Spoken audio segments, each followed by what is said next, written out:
Ya, jadi untuk topik pada hari ini kita akan membahas tentang topik kombinatorika yang kedua ya. Nah, untuk kombinatorika yang kedua ini, di sini kita akan ada 4 topik ya. Yang pertama adalah topik pigeonhole principle atau prinsip sarang burung merpati atau sering disebut dengan PHP.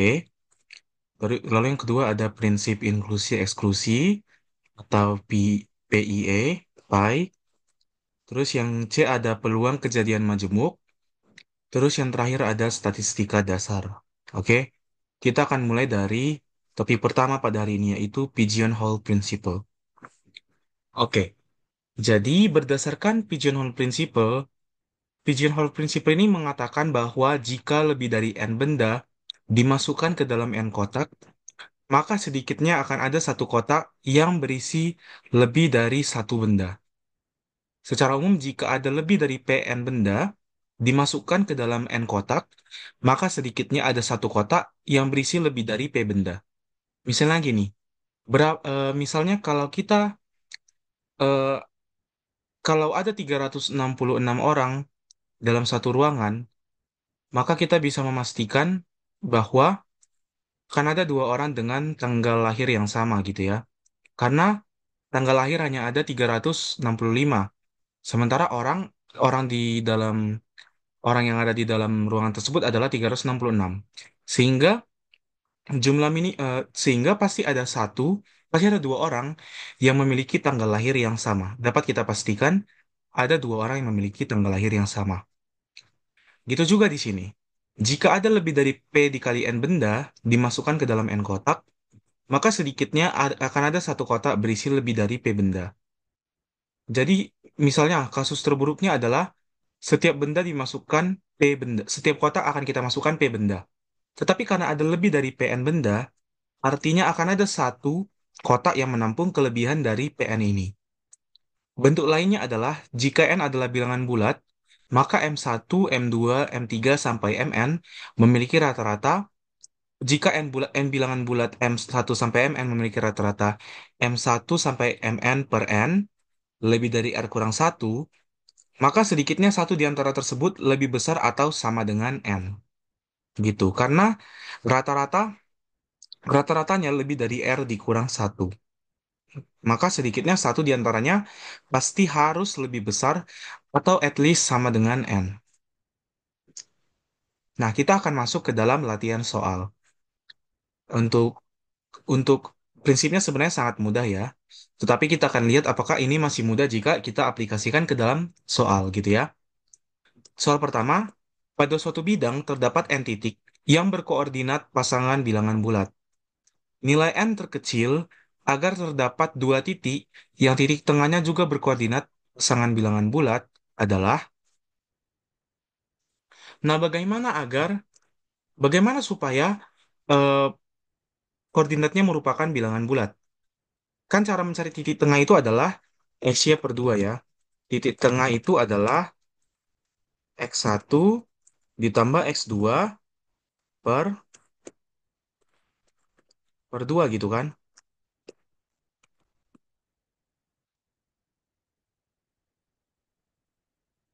Loh, gini ya. Dikali setengah aja deh. Setengah dikali X1 kali X2 per 2. Setengah dikali X1 tambah X2. Nah, supaya titik tengah kita, supaya titik tengah kita, oh ini X1, X2, terus ada Y1, Y2 juga ya. Kita harus ingat itu,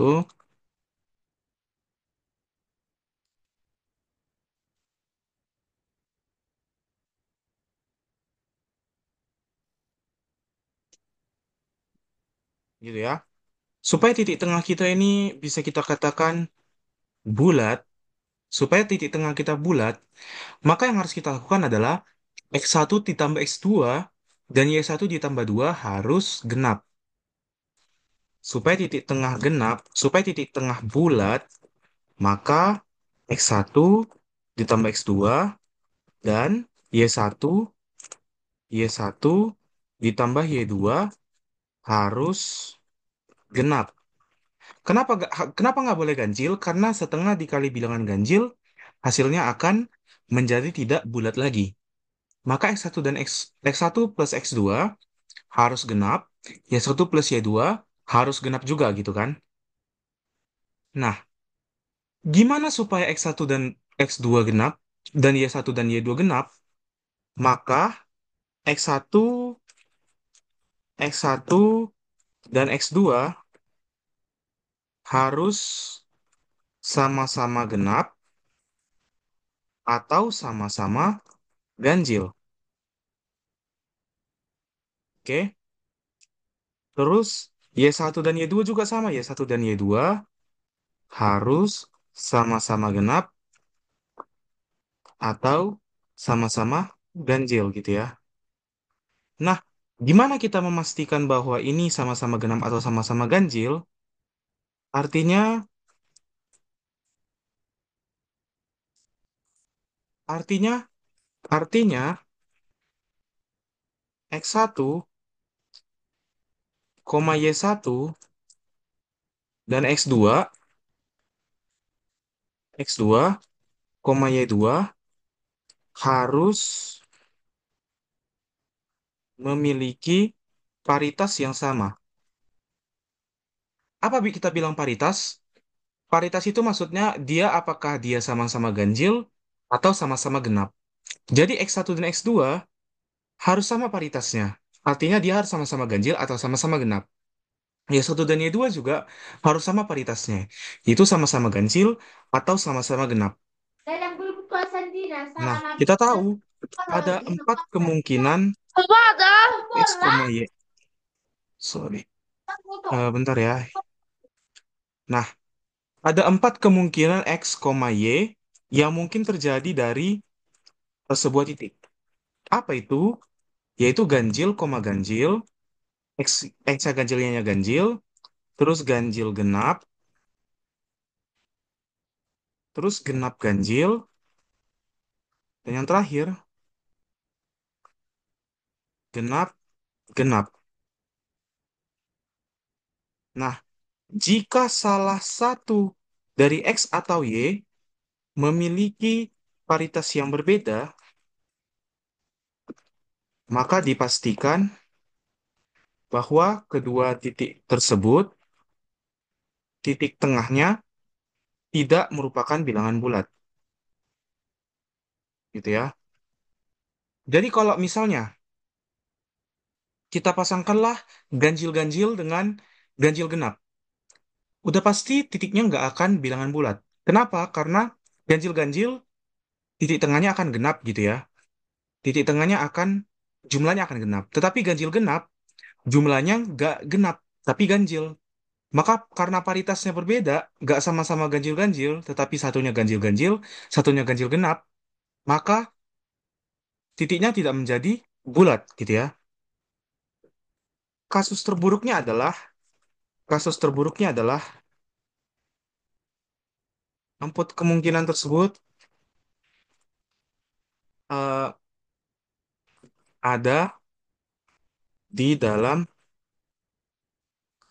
n titik tersebut gitu ya. Empat kemungkinan itu ada di dalam titik tersebut. Maka untuk memastikan bahwa ada pasangan yang titik tengahnya bulat, maka harus ada 5 titik. Kenapa harus ada 5 titik? Jika ada 5 titik, kita bisa memastikan, kalau ada 5 titik, kita bisa memastikan bahwa dua di antara titik tersebut memiliki sifat paritas yang sama. Nah, kalau kita punya 5 titik, nah ini kan ada 4 kemungkinan. At least satu titiknya pasti ada di antara 4 kemungkinan ini. Misalnya, bisa dia ganjil-ganjil. Kalau titik kelima ganjil-ganjil, maka titik pertama dengan titik kelima akan menjadi bilangan bulat titik tengahnya. Kalau titik kelima ganjil genap, titik kedua dan titik kelima akan menjadi bilangan bulat titik tengahnya. Kemungkinan yang ketiga, jika dia genap ganjil, titik yang ketiga akan menjadi bulat titik tengahnya. Kalau dia genap-genap juga, titik tengahnya akan menjadi bilangan bulat. Sehingga kita harus memastikan bahwa ada minimal 5 titik, paling sedikit 5 titik. Kita sudah bisa pastikan bahwa di antara dua titik tersebut, bilangannya, titik tengahnya pasti merupakan bilangan bulat. Atau dengan kata lain, titik tengahnya merupakan pasangan bilangan bulat. Oke, untuk soal ini apakah adik-adik sudah paham? Untuk nomor satu, kalau sudah paham bisa dibikin jempolnya dulu. Ini yang hadir ini Belum, adalah belum. kenapa? Yang kurang paham di Saya bagian belum mana, paham. Brian?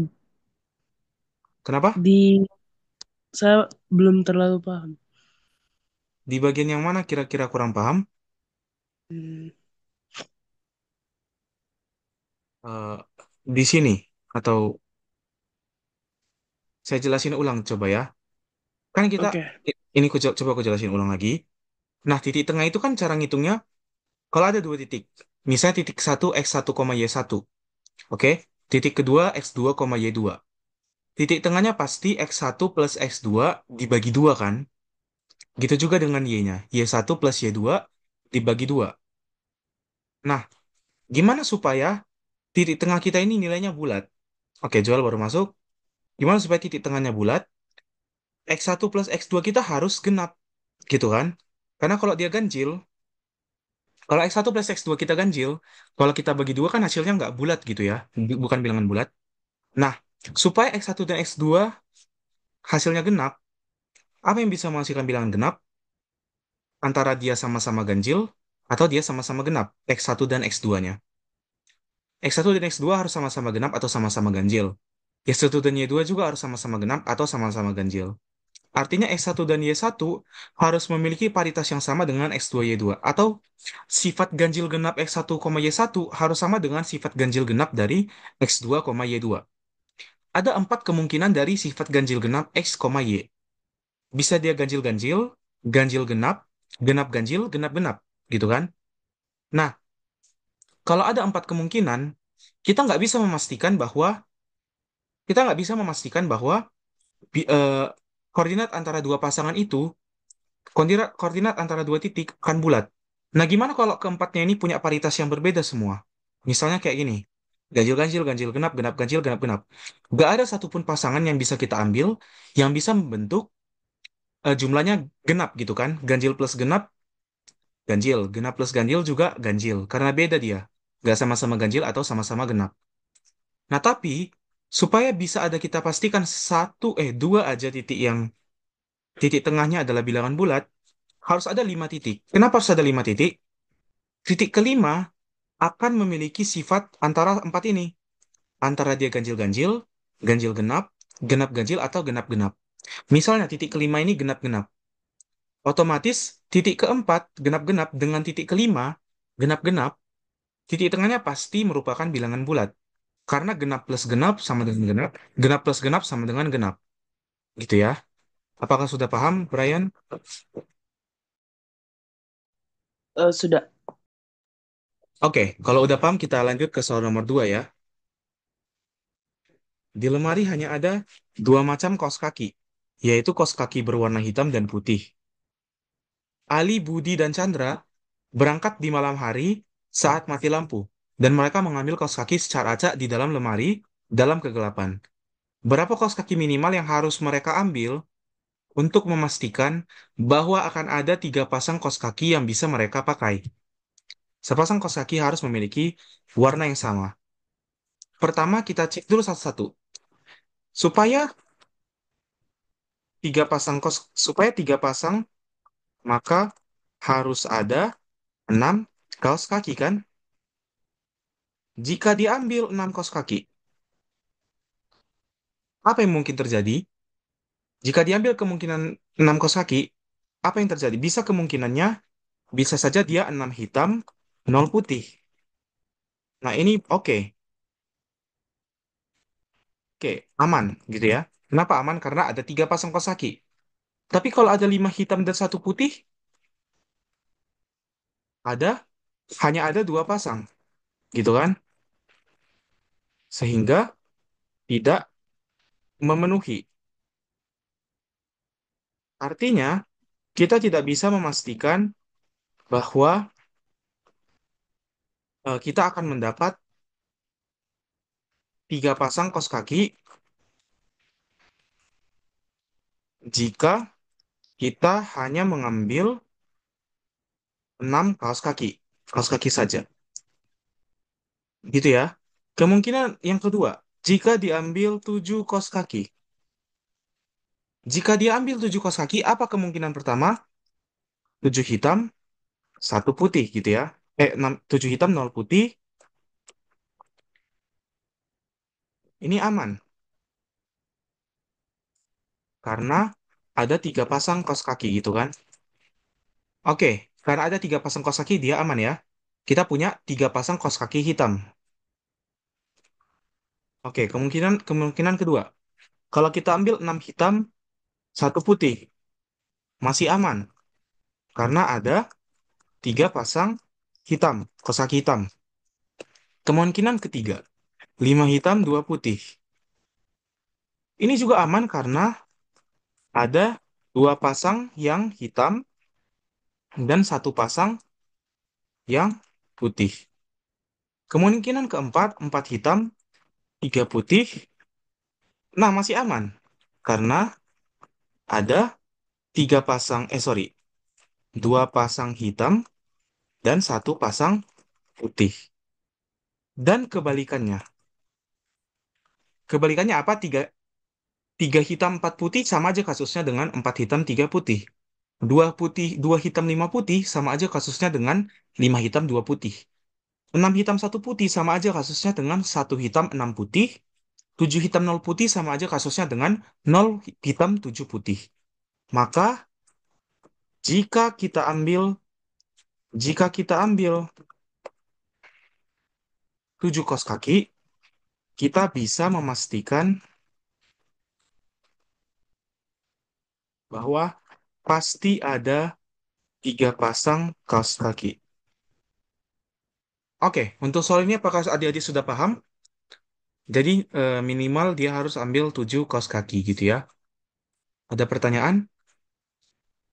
Gimana Brian, Jemima, Lihwa, eh, Ivan dan Joel? Oke, ada jempol saya lihat dari Lihwa. Karena aman kita lanjut ya ke nomor 3. Brian juga jempol. Kita lanjut ke nomor 3. Tandai satu buah kartu dengan angka 1. 2 buah kartu dengan angka 2. 3 buah kartu dengan angka 1. 3 buah kartu dengan angka 3. Ini harusnya soal ini. 3 buah kartu dengan angka 3 hingga 5. Jadi satu kartu angka 1, 2 kartu angka 2, 3 kartu angka 3, 4 kartu angka 4, 5 kartu angka 5, hingga 50 kartu angka 50. Semua kartu tersebut kita masukkan ke dalam sebuah kotak. Oke, berapa buah kartu minimal yang harus diambil agar dapat dipastikan terdapat sekurang-kurangnya 10 buah kartu dengan angka yang sama? Jadi berapa kartu yang harus kita ambil supaya minimal ada 10 buah kartu dengan angka yang sama? Jadi kita cari worst case-nya adalah, worst case-nya kita ambil jumlah maksimal kartu sehingga hanya 9 kartu maksimal dengan angka yang sama. Kasus terburuknya adalah jumlah maksimum kartu sehingga jumlah maksimum kartu sehingga hanya ada 9 kartu dengan tanda angka yang sama. Jadi, cara untuk mengerjakan soal pigeonhole principle ini, kita selalu cari kasus terburuknya apa. Kasus terburuknya itu jumlah maksimumnya, kemudian nanti kita tambahkan dengan 1. Kemudian, nanti kita tambahkan dengan 1 untuk memastikan bahwa ada sekurang-kurangnya 10 kartu dengan angka yang sama. Nah, gimana supaya kita dapat kasus terburuk itu? Kasus terburuknya adalah satu kartu angka satu kartu angka 1 hingga 9 kartu angka 9 terambil.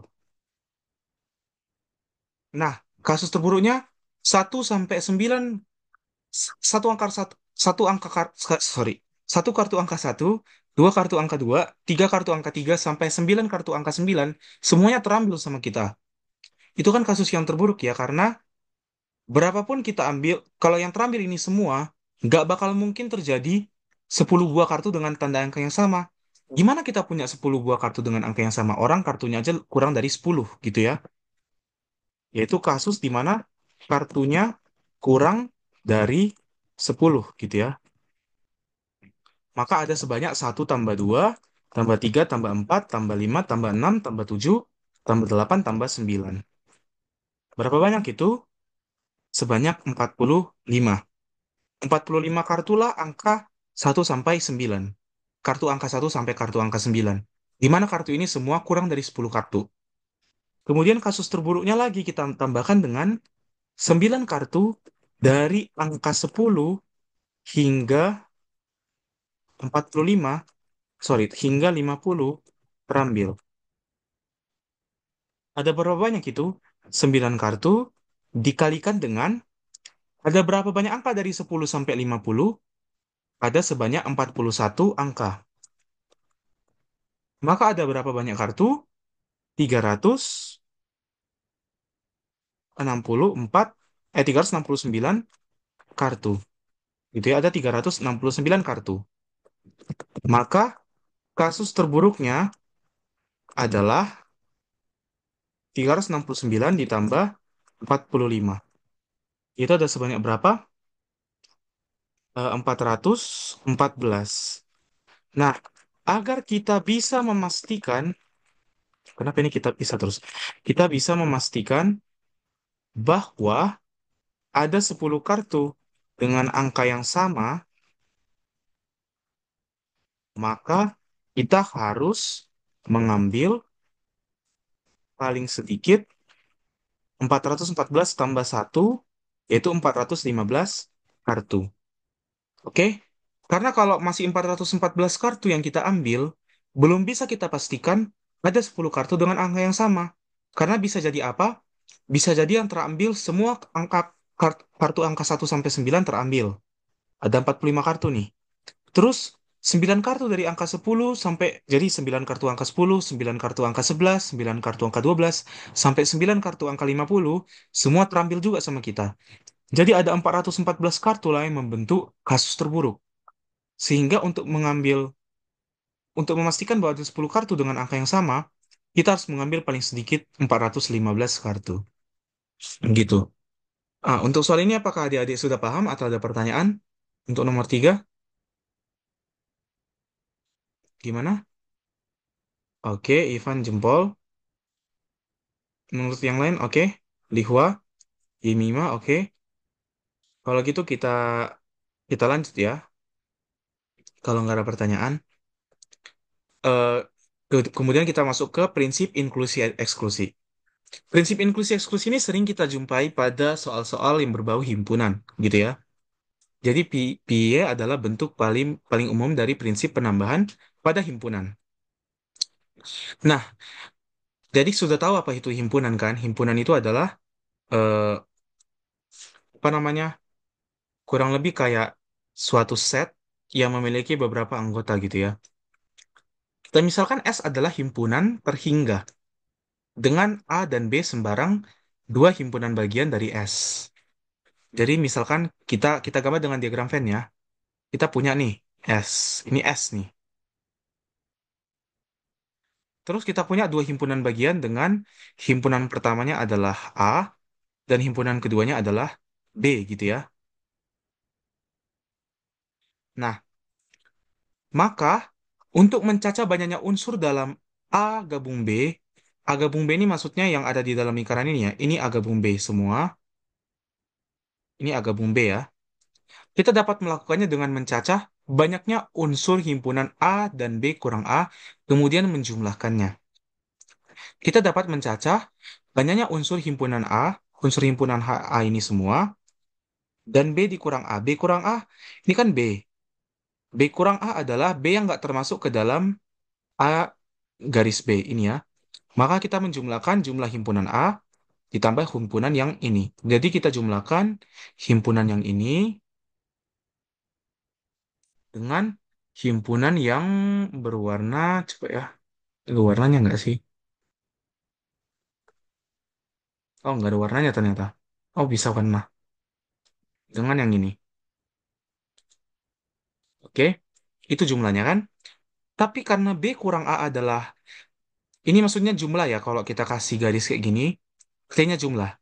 Jumlah dari B dikurang A sama dengan B dikurang A gabung B, ya kan? B kurang A adalah B, semuanya dikurang dengan ini. A gabung B itu adalah nilai B yang terdapat di nilai A. Kita mau nilai B yang nggak terdapat di A. Kita hanya mau B yang nggak ada di A. Maka A gabung B adalah A ditambah B ditambah A kurang B atau A ditambah B kurang A. Ini B kurang A. Oke? Sehingga dapat kita tuliskan seperti ini. Itu kan? Dengan kata lain, ketika kita mencacah unsur A dan B sendiri-sendiri, kalau kita bikin jumlah dari A, kita hitung jumlah dari A berapa. Terus jumlah dari B berapa. Di situ kita kan menghitung irisan mereka sebanyak dua kali. Ya kan? Kita hitung irisan mereka sebanyak dua kali. Karena kita hitung sebanyak dua kali, supaya dia nggak terhitung dua kali, kita kurangkanlah hasil dari A plus B dengan A gabung B. Gitu ya. Nah, makanya dapatlah rumus ini. Gitu. Nah, kemudian itu tadi untuk rumus dari A gabung B. Yaitu banyak dari A ditambah banyak dari B dikurang A iris B. Nah, kemudian banyak dari A gabung B komplement. Komplement itu adalah yang nggak ada di A dan nggak ada di B. Nggak ada di A dan B. Nah, yaitu yang ada di luar ini. Itulah A gabung B komplement yang nggak adanya. Yaitu nilai dari S atau himpunan semesta dikurang A gabung B. Gitu ya. Sehingga S akan sama dengan A gabung B ditambah A gabung B komplement. Kemudian sesuai dengan hukum De Morgan, kita tahu bahwa A gabung B komplement akan sama dengan A komplement diiriskan dengan B komplement. Oke? A gabung B komplement akan sama dengan, nah A komplement kan ini semua nih. A komplement itu ini semua gitu ya. Wah, jelek kali gambarku. B komplement itu ini semua yang nggak termasuk ke B. Maka A iris B komplement ya yang ada di luar dari lingkaran yang dua ini gitu ya. Inilah semua eh, A gabung B komplement. Dan yang kedua, A iris B komplement akan sama dengan A komplement digabung dengan B komplement. Untuk himpunan dengan tiga bagian, yaitu A gabung B gabung C, kita bisa jumlahkan jumlah dari A gabung B gabung C akan sama dengan jumlah dari A ditambah jumlah dari B ditambah jumlah dari C dikurang A gabung B dikurang A gabung C dikurang B gabung C ditambah A gabung B gabung C. Nah, kenapa harus kita tambah dengan A gabung B gabung C? Karena tadi di sini kita mengurangkan A gabung B, di sini kita memasukkan unsur A gabung B gabung C. Kita kurangkan. Di sini juga kita sudah mengurangi A gabung B gabung C. Di sini juga kita sudah mengurangi A gabung B gabung C. Supaya dia balance, kita jumlahkan lagi sekali lagi dengan A gabung B gabung C. Kita punya tiga gitu ya. Satu, dua, tiga gitu kan. Nah, A plus B dikurang A iris B itu adalah ini semua gitu ya. Terus A plus, tunggu kita hapus dulu. A plus B plus C. A plus B plus C kan artinya kita ngitung jumlah dari semuanya gitu ya, semua yang ada di lingkaran tersebut. Tetapi ini kita hitung sebanyak dua kali. Ini sudah terhitung sebanyak dua kali. Ini terhitung sebanyak dua kali, gitu kan? Ini terhitung sebanyak tiga kali, gitu kan? Ini terhitung sebanyak dua kali. Ini terhitung sebanyak dua kali. Ini terhitung sebanyak dua kali. Ini terhitung sebanyak tiga kali. Sementara ini terhitung sekali, sekali, sekali. Kemudian kita kurangkan dengan A gabung B. Nah, sekarang ini sudah terhitung sebanyak satu kali sekarang. Ini terhitung sebanyak dua kali. Berkurang satu gitu ya. A gabung C. Ini jadi terhitung sebanyak satu kali. Ini terhitung sebanyak satu kali. Kemudian kurang B gabung C. Ini terhitung sebanyak satu kali. Ini sekarang terhitung sebanyak nol kali. Sehingga supaya dia balik lagi balance, ini sekarang harus kita hitung sebanyak satu kali. Kita harus tambahkanlah ini. Yang di tengah ini. A gabung B gabung C. Gitu. Nah, jika dikembangkan untuk empat himpunan bagian, tandanya akan semakin berubah-ubah gitu ya. Tandanya akan berganti-ganti.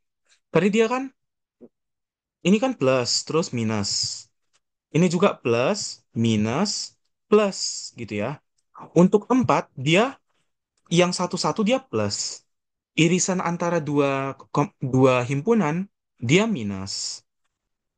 Irisan antara tiga, dia plus. Kemudian nanti irisan antara empat, dia minus lagi. Jadi dia berubah-ubah gak tandanya. Plus, minus, plus, minus, plus, minus gitu. Dan seterusnya. Oke, untuk materi ini apakah adik-adik sudah paham untuk materi prinsip inklusi eksklusi? Atau masih ada pertanyaan? Gimana kira-kira? Ini sangat sering dibahas apalagi untuk soal-soal berbau himpunan gitu ya. Kalau nggak ada pertanyaan, kita masuk ke soal ya. Nah, latihan soal kita di sini ada tiga soal. Oke. Dari 240 siswa kelas 3 suatu SMA, terdapat 50 orang yang menyukai sepak bola, 60 orang menyukai bulu tangkis, dan 55 menyukai catur. 30 siswa menyukai sepak bola dan bulu tangkis. Sementara 10 siswa menyukai bulu tangkis dan catur, tetapi tidak menyukai sepak bola. Ada 20 siswa yang menyukai ketiga hobi tersebut. Jika ada 150 siswa yang tidak menyukai satupun di antara ketiga hobi tersebut, maka ada berapa siswa yang menyukai sepak bola dan catur, tapi tidak menyukai bulu tangkis?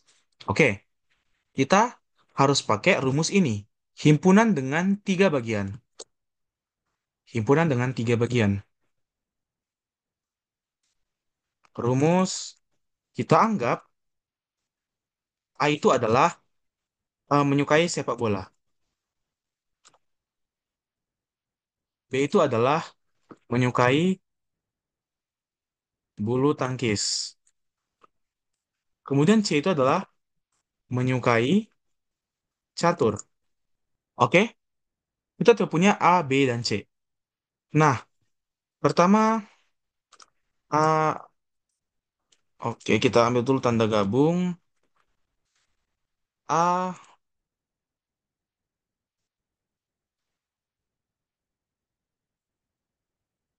A gabung B gabung C. Ada berapa A gabung B gabung C yang menyukai sepak bola atau bulu tangkis atau catur? Jumlahnya adalah S dikurang yang tidak menyukai ketiganya. A gabung B gabung C, komplement gitu ya.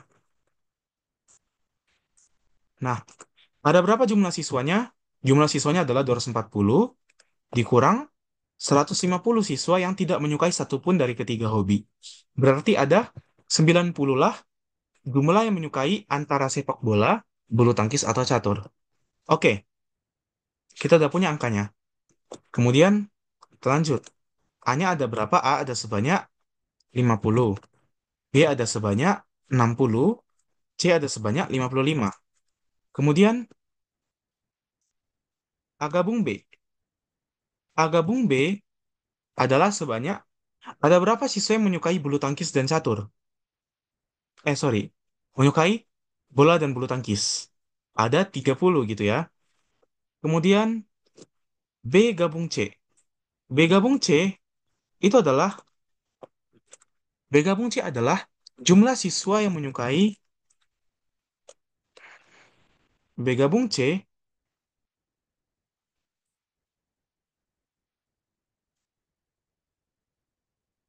B gabung C adalah jumlah siswa yang menyukai bulu tangkis dan catur, tetapi tidak menyukai tetapi tidak menyukai apa namanya? Tidak menyukai sepak bola, ya. B gabung C gabung A komplement ditambah jumlah siswa yang menyukai B gabung C gabung A.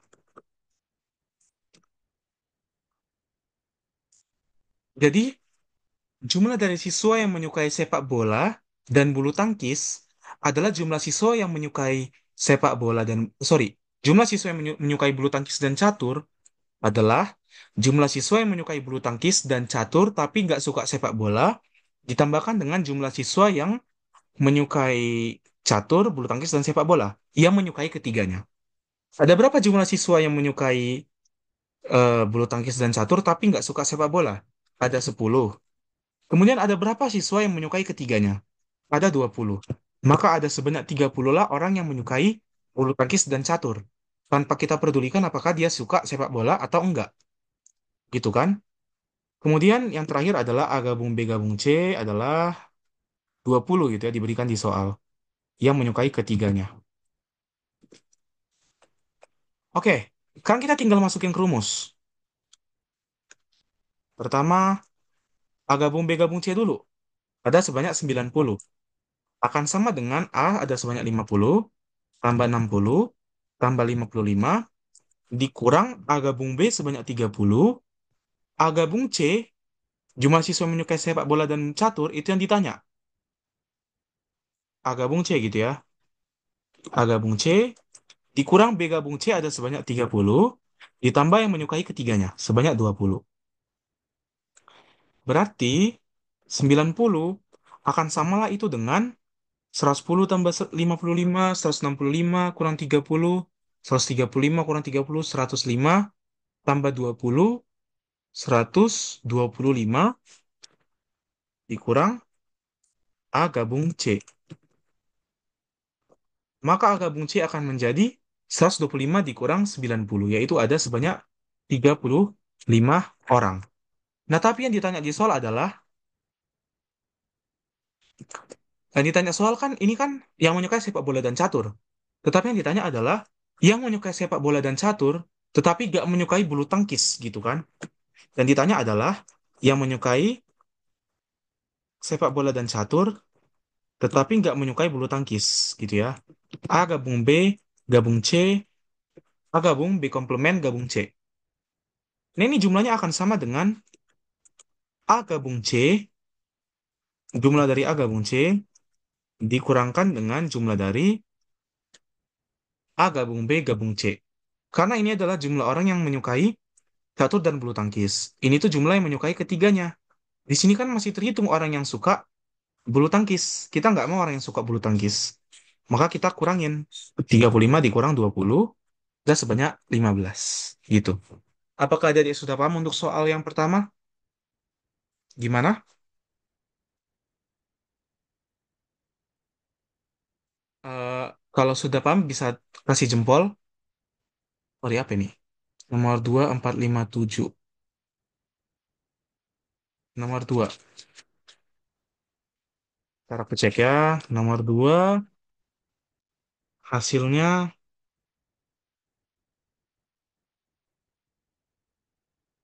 nomor 2 ini ya. Yang ini yang ada berapa banyak ini?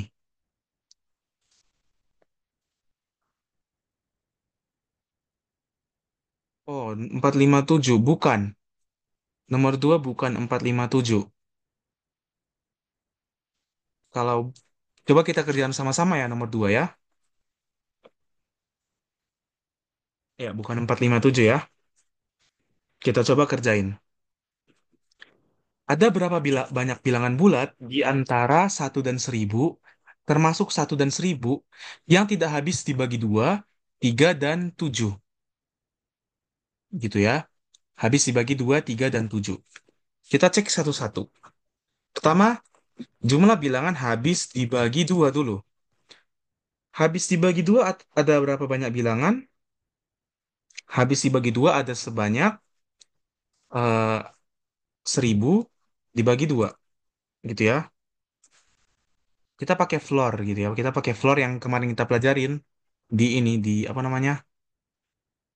Di teori bilangan gitu ya. Aku mau bracket, bracket mana ya? Oke, ini dia. 1000 per 2.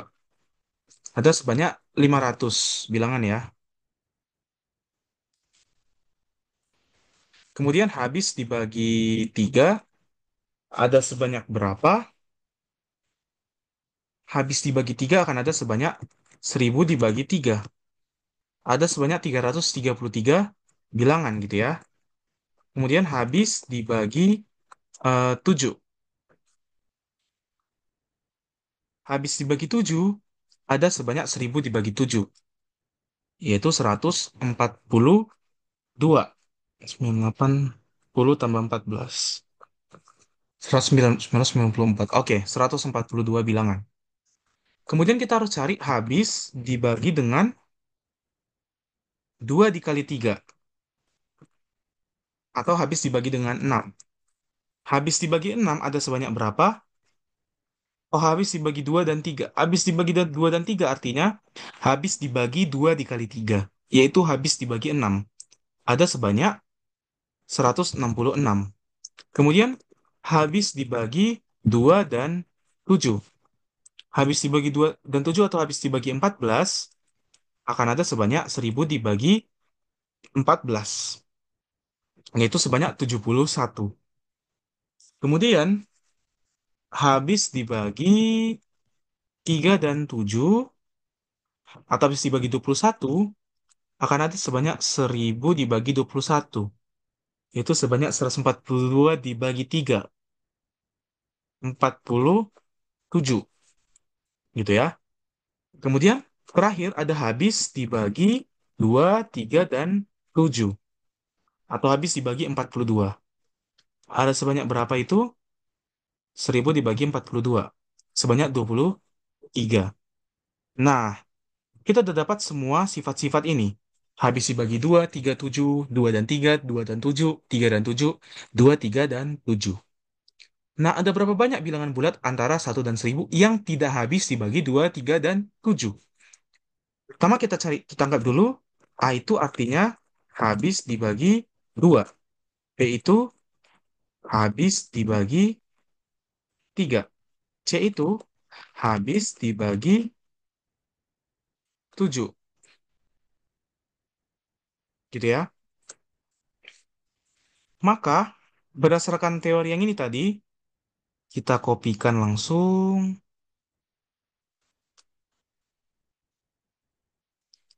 Nah, ini ya.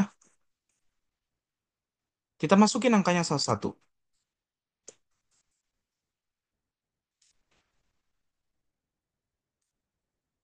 Nilai dari A gabung B gabung C atau habis dibagi 2, 3 atau 7 kan sama dengan habis dibagi 2 ada sebanyak 500, habis dibagi 3 ada sebanyak 333, habis dibagi 7 ada sebanyak 142, dikurangkan dengan habis dibagi 2 dan 3, 166, habis dibagi 2 dan 7, 71, habis dibagi 3 dan 7, 47, ditambahkan dengan habis dibagi 2, 3 dan 7, 23.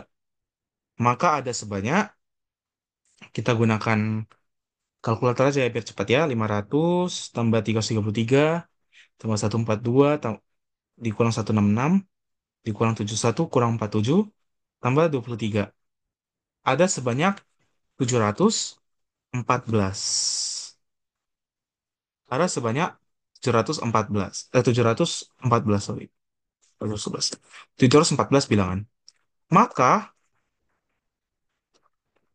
yang tidak habis dibagi 2, 3, dan 7 ada sebanyak 1000 dikurang 714, yaitu sebanyak 286 angka. Oke, apakah untuk ini adik-adik sudah paham?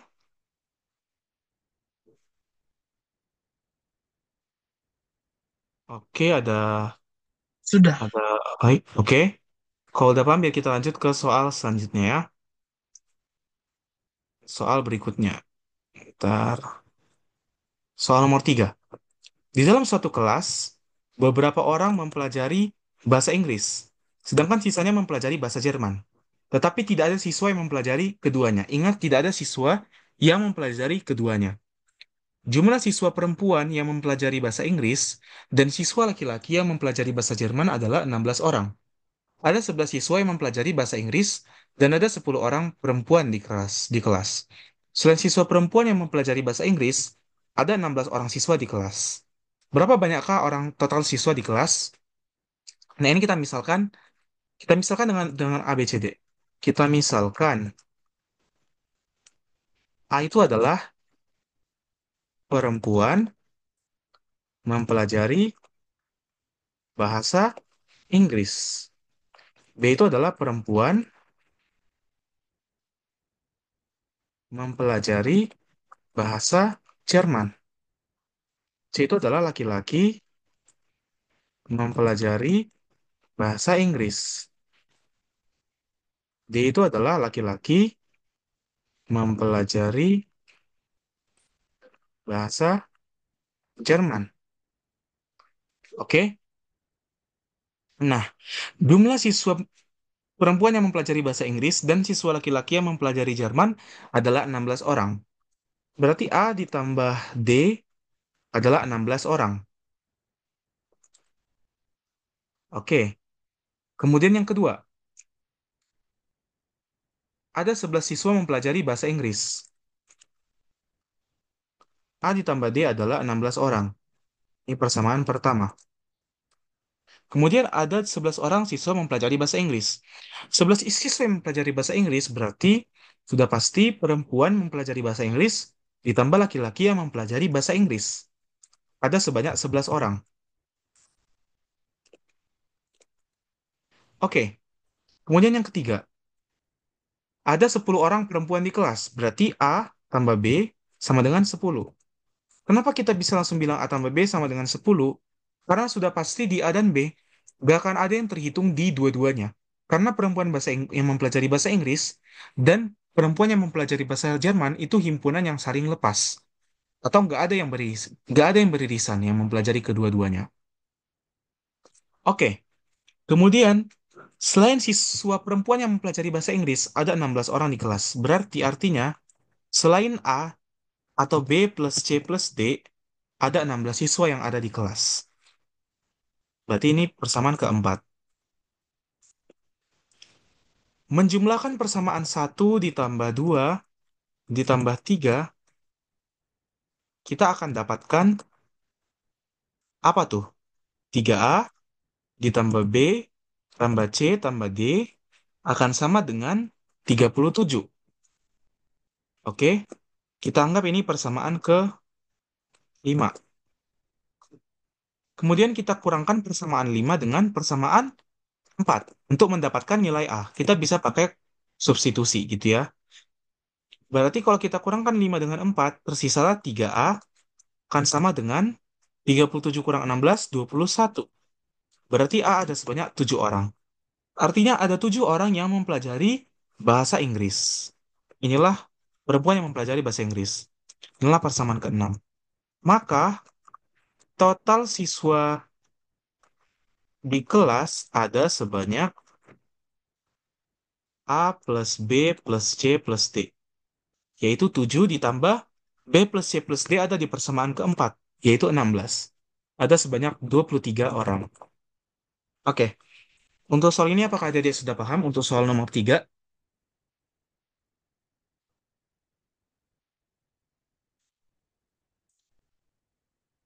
Pengerjaan evaluasi, oke.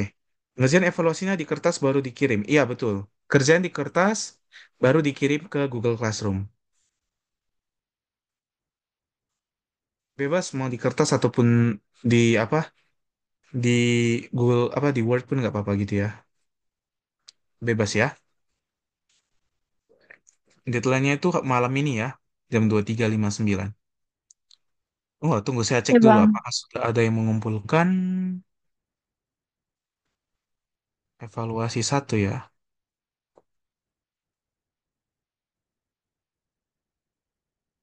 Oke, status. Masih nol yang mengumpulkan ya. Silakan ya dikumpulkan ya nanti apa evaluasi satunya ya. Setengah jadi pun nggak apa-apa. Kalau misalnya nggak selesai, oke? Materi ketiga, peluang kejadian majemuk. Jika persamaan di PIE atau prinsip inklusi eksklusi, kita bagi dengan jumlah dari himpunan S, dengan memperhatikan pengertian peluang, maka kita dapatkanlah rumus peluang sebagai berikut. Nah, jadi tadi misalnya ini, kita bagi dengan S gitu ya. Kita bagi dengan S. Mana tadi itu ya? Ini, kita bagi dengan S semua kan? Kalau kita bagi dengan X, dia kan jadi peluang. Peluang A gabung B sama dengan peluang A ditambah peluang B dikurang peluang A iris B. Gitu kan? Nah, itulah yang mendasari rumus peluang ini. Gitu ya. Kemudian, peluang A gabung B komplement adalah satu dikurang peluang A gabung B. Ini sudah pasti berdasarkan prinsip komplement yang kemarin kita pelajari di kombinatorika satu. Untuk gabungan tiga himpunan, peluang dari A gabung B gabung C adalah seperti yang tadi.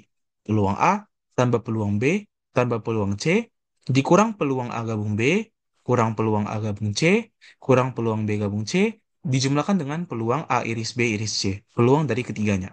Jadi tandanya akan berganti-ganti. Plus, minus, plus, minus, plus, minus. Dan seterusnya.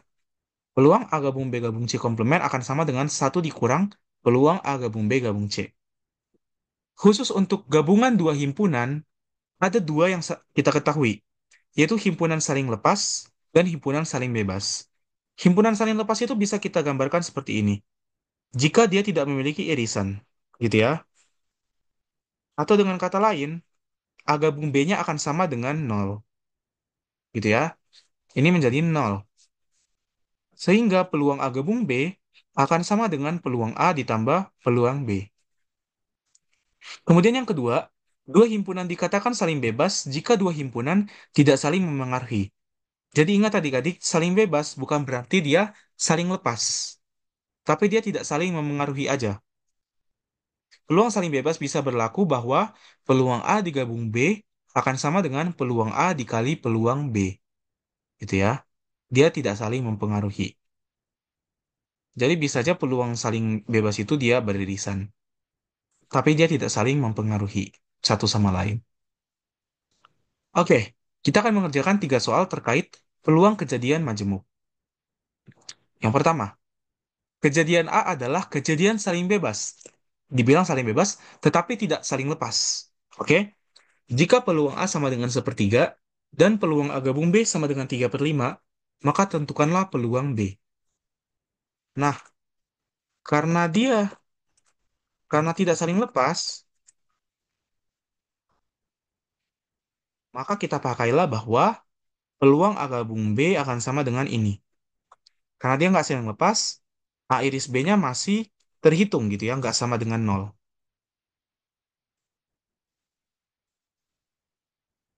Tapi karena saling bebas, berarti peluang AB-nya adalah peluang A dikali peluang B. Maka menggabungkan kedua persamaan itu, kita mendapatkan bahwa, maka didapatkan bahwa ini, peluang A gabung B sama dengan peluang A tambah peluang B dikurang peluang A dikali peluang B. Oke, peluang A gabung B adalah 3/5. Peluang A adalah sepertiga. Ditambah peluang B dikurang sepertiga peluang B. Kemudian kita lanjutkan. 3/5 kurang sepertiga adalah 9/15 kurang 5/15. 4/15 akan sama dengan 2/3 peluang B. Artinya peluang B akan nilainya sama dengan 2/5. Untuk soal ini, Pak, adik-adik sudah paham? Nilai dari peluang B?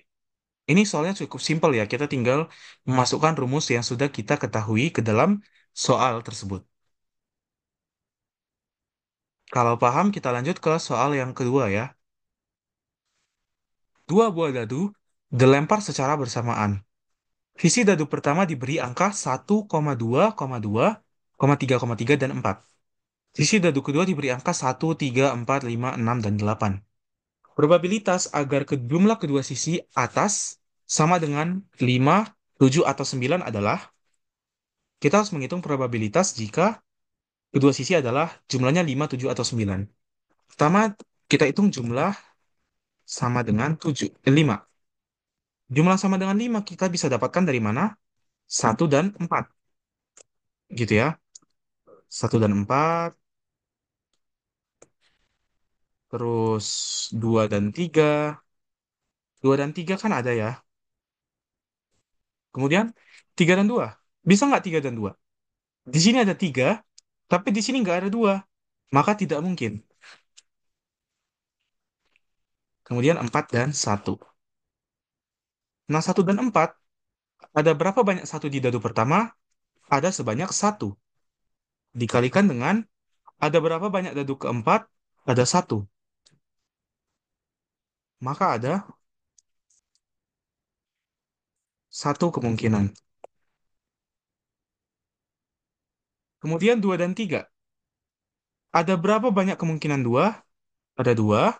Dikalikan 1 gitu ya. Kemungkinan 3 ada 1, maka ada 2 kemungkinan. 3 dan 2 tidak mungkin. 4 dan 1 ada sebanyak 1 dikali 1. 1 kemungkinan. Maka jumlah kemungkinan sama dengan 5. P jumlah sama dengan 5. Peluang dari jumlah jumlah sama dengan 5 adalah berapa? 1 tambah 2 tambah 1. 1 tambah 2 tambah 1 per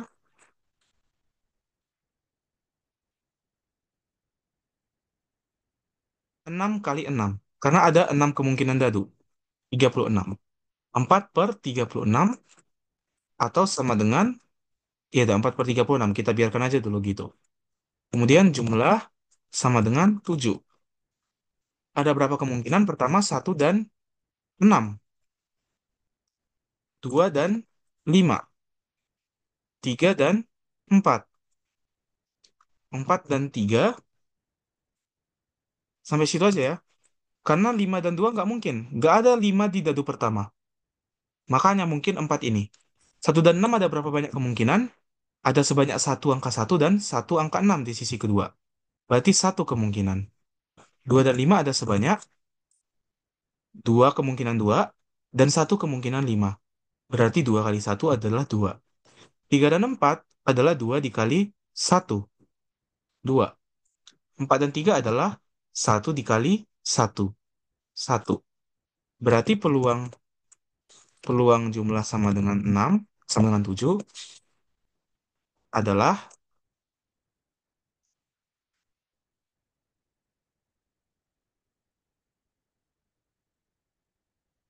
1 tambah 2 tambah 2 tambah 1 per 36.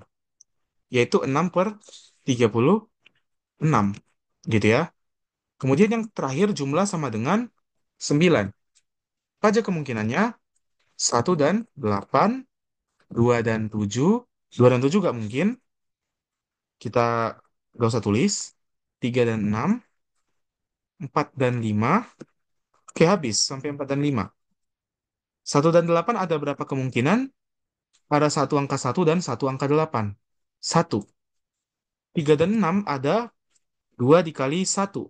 2. 4 dan 5 ada sebanyak 1 dikali 1. 1. Maka peluang jumlah sama dengan 9 adalah 1 ditambah 2 tambah 1 per 36. Sama dengan 4 per 36. Ini kita, ini juga, karena himpunannya saling lepas, Kenapa himpunan saling lepas? Karena nggak mungkin jumlah sama dengan 5, jumlah sama dengan 7, dan jumlah sama dengan 9 terjadi secara bersamaan. Karena himpunan saling lepas, maka kita jumlahkanlah. Peluangnya akan sama dengan 4/36 ditambah 6/36 ditambah 4/36. Ada sebanyak 14/36 atau sama dengan 7/18. Oke, untuk soal ini apakah adik-adik sudah paham? Untuk soal kedua,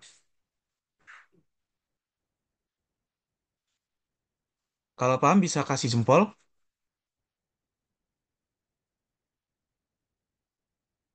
Oke, oke. Kita lanjut ke nomor tiga. Tapi kita sebelum lanjut ke nomor tiga, kita bisa on cam dulu nggak? Biar aku ambil foto. Mumpung kita lagi lengkap nih ya. Mumpung kita lagi lengkap, kita ambil foto dulu lah. Soalnya nanti kalau sampai akhir, siapa tahu ada yang keluar nanti di tengah-tengah. Bisa on cam nggak buat Brian, Joel, Lihua, Yemima, sama Ivan? Oke, Brian on cam. Lihua gimana? Yemima, Ivan? Oke. Oh, Ivan baru masuk ya. Oke, mantap. Oke, hari ini ada 5 orang ya. Oke, lengkap. Oke, saya screenshot dulu ya. Satu, dua, tiga. Oke, mantap. Saya senang ini kalau apa? Kalau lengkap gini ya. Kalau banyak yang hadir. Oke, kita lanjut ya. Kita lanjut ke soal ketiga. Habis ini nanti kita masuk ke materi terakhir, oke? Sebuah kartu diambil secara acak dari satu set kartu bridge. Berapakah peluang bahwa yang terambil itu adalah kartu berwarna hitam atau kartu king? Ya, kartu berwarna hitam atau kartu king. Ini tuh adalah peluang kejadian yang saling bebas, tetapi nggak saling lepas. Kenapa saya bilang nggak saling lepas? Karena bisa aja ada kartu yang hitam dan king. Karena ada kartu hitam dan king. Tetapi dia saling bebas. Karena kartu hitam tidak mempengaruhi kartu king, gitu ya.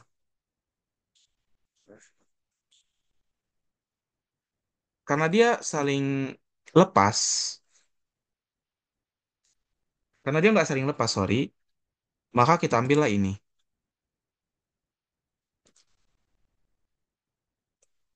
Peluang A gabung B adalah peluang A plus peluang B dikurang peluang A gabung B. Nah, kita masukin satu-satu. Peluang A gabung B adalah peluang dia kartu hitam atau kartu king adalah peluang dia kartu hitam. A adalah kartu hitam, B adalah kartu king.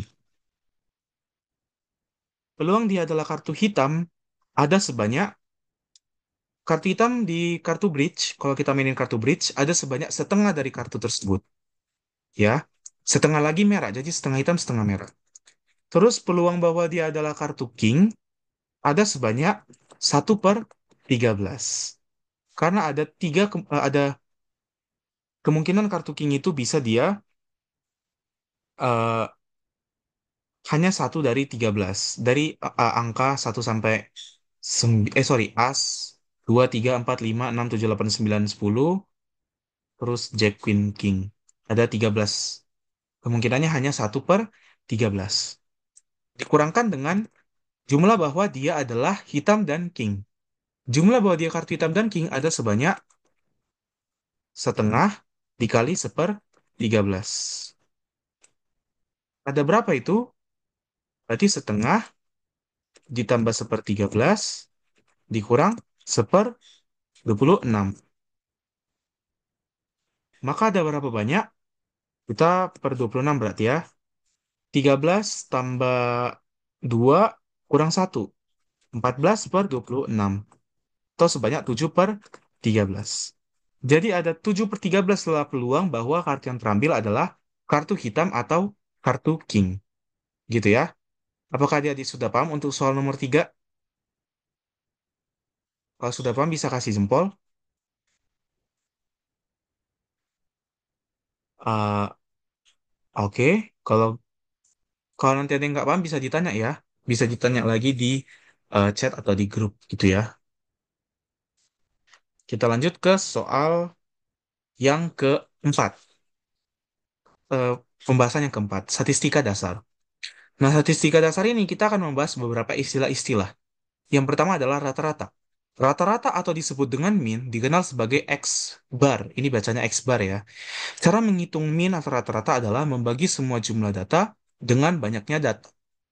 Modus adalah data yang paling sering muncul, yang frekuensinya paling banyak gitu ya. Median adalah nilai tengah dari data yang telah turut. Jadi kita urutin dulu datanya dari terkecil sampai terbesar. Terus kita ambil nilai yang ada di tengah. Kalau dia ganjil, mediannya adalah nilai yang berada di tengah. Kalau banyak datanya genap, mediannya adalah rata-rata dari dua angka yang ada di tengah. Nilai tengah dari data yang berada di sebelah kanan, kanan median, disebut juga sebagai kuartil atas atau Q3. Sedangkan nilai tengah dari data di sebelah kiri disebut kuartil bawah atau Q1. Jangkauan adalah selisih dari nilai tertinggi dan terendah. Jadi apa itu kuartil atas dan kuartil bawah? Misalkan kita punya, let's say kita punya 7 data lah ya, gitu ya. Ini kita sebut sebagai median.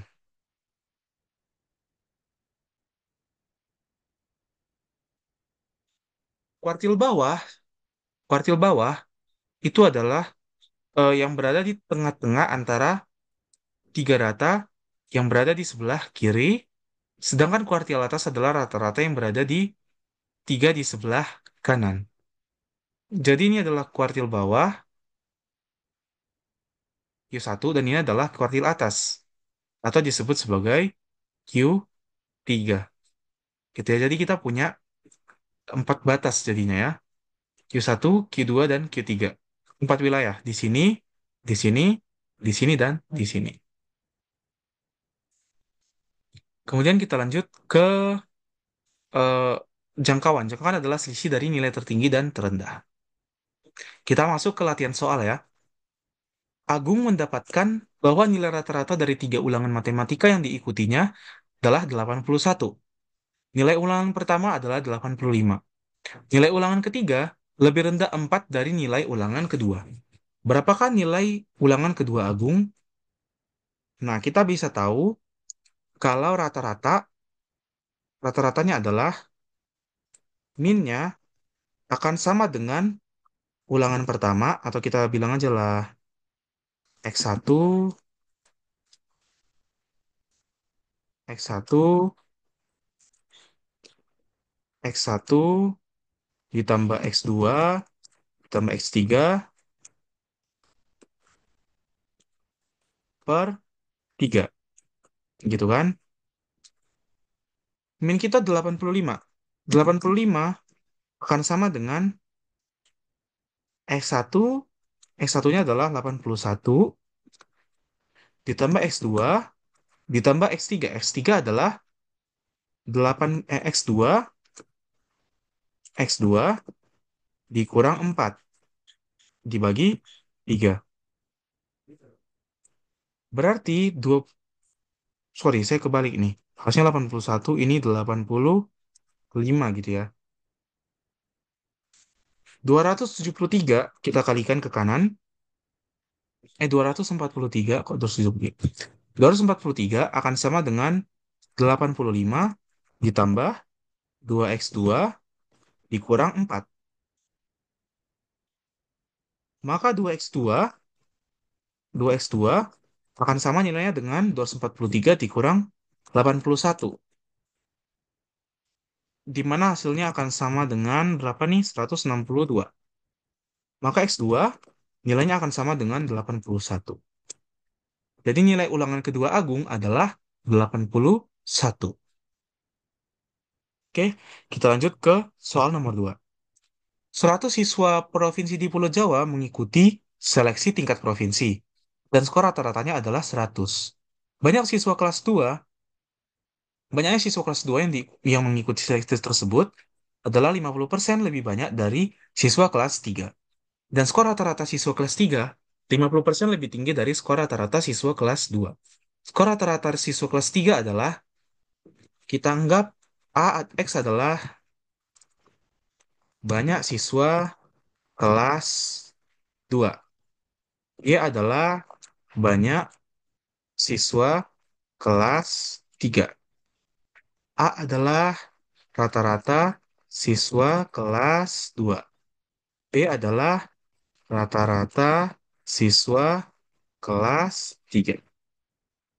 Nah, dari fakta ini kita tahu bahwa banyaknya siswa kelas 2 yang mengikuti seleksi tersebut 50% lebih banyak dari siswa kelas 3. Artinya, X akan sama dengan 1,5 dari Y. Karena dia lebih banyak 50% dari banyak siswa kelas 3. Kemudian skor rata-rata kelas 3 lebih besar dari skor rata-rata kelas 2. Artinya, B akan sama dengan 1,5 A. Gitu ya. Maka, kita bisa simpulkan bahwa 100 akan sama dengan X dikali A ditambah Y dikali B dibagi X ditambah Y. Banyak siswa dikali rata-rata ditambah banyak siswa kali rata-rata per X tambah Y. Yaitu banyak siswa kelas 2 ditambah banyak siswa kelas 3. Kemudian kita lanjut. 100 dikali X plus Y akan sama dengan, oh kita langsung ubah aja Y-nya ya. X plus Y, X-nya 1,5 Y plus Y akan sama dengan 1,5 Y dikali A ditambah Y dikali 1,5 A. Sehingga 250 Y akan sama dengan 1,5 AY ditambah 1,5 AY. 3 AY. Sehingga A akan sama dengan 250 per 3. Berarti rata-rata siswa kelas 2 adalah 250 per 3. Nah, bagaimana dengan berarti rata-rata siswa kelas 3 adalah 1,5 atau 3 per 2 dikali 250 per 3, yaitu 125. Maka skor rata-rata siswa kelas 3 adalah 125. Untuk soal ini apakah adik sudah paham? Untuk soal nomor 2,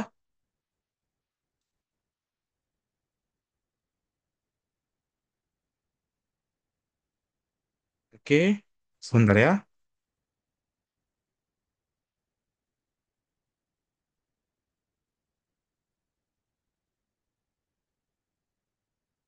Nomor 3, terdapat 8 buah data yang semuanya adalah bilangan bulat. Dan setelah diurutkan dari terendah ke tertinggi adalah A, B, C, D, E, F, G, H. Median dari data tersebut adalah 6,5 dan kuartil atas sama dengan 7. Jika modusnya adalah 3 dan 7, serta A, D, dan H membentuk barisan aritmetika, maka rata-rata seluruh data tersebut akan sama dengan, kita misalkan data tersebut adalah A, B, C, D, E, F, G, dan H. Maka mediannya adalah pasti merupakan nilai tengah, yaitu D tambah E. D tambah E per 2, D tambah E per 2 akan sama dengan 6,5. Kemudian kuartil atasnya 7. Kuartil atasnya adalah nilai tengah dari ini, data yang berada di sebelah kanan, yaitu F tambah G. Kuartil atas akan sama dengan F tambah G per 2.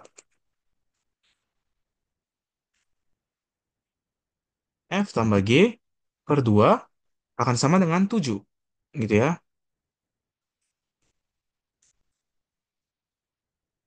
D tambah E per 2 akan sama dengan 6,5. Jika modus sama dengan 3 dan 7, serta A, D, dan H membentuk barisan aritmetika, maka rata-rata seluruh data tersebut akan sama dengan, nah, supaya modusnya menjadi 7, oke, supaya modusnya menjadi 7, nah pertama-tama kita harus pikirkan bahwa F dan G ini harus menjadi 7. Harus bernilai 7 gitu ya. Kemudian, karena merupakan bilangan bulat, E haruslah bernilai 7 juga. Kenapa harus bernilai 7? Karena D plus E per 2 kan 6,5. Gak akan mungkin E lebih besar dari 7. Kalau E lebih besar dari 7, artinya sini data sudah gak terurut lagi gitu ya. Maka E harus bernilai 7 dan D harus bernilai 6 agar tetap sesuai dengan urutan. Kemudian, karena modusnya 3 dan 7, berarti 3 harus muncul sebanyak 3 kali juga. Di mana kita bisa memungkinkan 3 itu muncul? Yaitu yaitu A, B, dan C. Maka sekarang sisa 3, 3, 3, terus D-nya 6, 7, 7, dan 7, dan H. Kemudian katanya A, D, dan H membentuk aritmetika. A, D, dan H. A-nya adalah 3, D-nya adalah 6, hanya kita belum tahu. Nah, 3, 6, berapa supaya membentuk aritmetika? H haruslah bernilai 9. Supaya aritmetika yang selisihnya 3. Gitu ya. Maka rata-ratanya akan menjadi, nah, minnya akan sama dengan 3 plus 3 plus 3 plus 6 plus 7 plus 7 plus 7 plus 9 per 8. Berapa itu?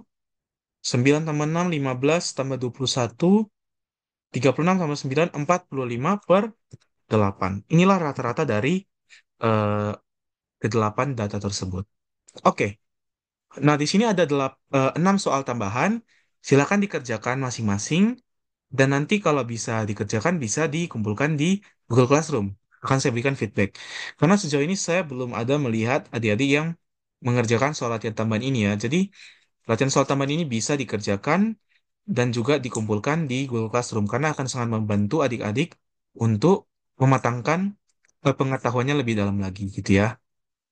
Nah, sekian untuk hari ini. Terima kasih atas kehadiran adik-adik semuanya.